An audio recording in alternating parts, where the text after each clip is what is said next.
wiilka falxumada badan ee Marwaan ugu qarantaani ma heestaa walaalo nin raga qurux looma oga anigu ku caayi maayo ta guriga joogtii adigu isku mid baad tihiin wax weeye marnaba ha ka yaabin inaan ku caayo oo wax weeye sida diini ku jawaabo ku caayo ma garanaysaa marka sharaf iyo karaamo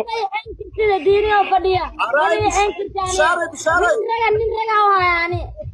walaalo siil waa ka siil walaa kaana adigana ha ahaade hool istoola faasiti hool gabadh waa ka gabadh walaa kaana adigana ha ahaate sidee walaalo حدث هوسي طبعا adiga umba wala la qasaalan ma maqlaysa waxa doonaysa laba bil ay tahay inta ku dira saal ugu qasaalin guri dhigay lagu wareeg soo kala waayay aniga ma qof miir qabadii ay tataa warqadana waaliya baa sitaayo si jeed iyo soo jeed bare saddex bisha 15 magaalada maraya 15 geerkan ku haysanay xaaladda daji anigu ku caayi maayo inaad sii jeediyo inaad soo jeedo midna anigu kuma arka walaal bila dhagaatay dhagaagi ma qof ka yar baa xaday